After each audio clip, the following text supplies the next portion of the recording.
আজ কিন্তু সকালে উঠে দেখছি বেশ ভালো ঠান্ডা পড়ে গেছে, সেই জন্য তাড়াতাড়ি করে বাচ্চাদের সোয়েটারগুলো নামিয়ে নিলাম। তো গুড মর্নিং, প্রথমেই জানাই তোমাদেরকে তাড়াতাড়ি উঠে পড়েছি, একটা টেনশন আছে কারণ আজকে থেকে বাচ্চাদের এক্সাম শুরু।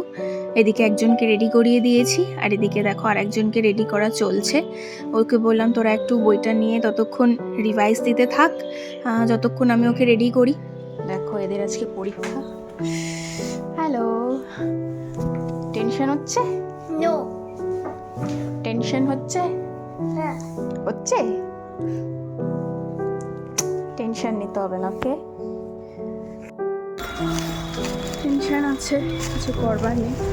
চলো স্কুলে দিয়ে আসি, আমাদের যতটুকু করবার করে দিয়েছে।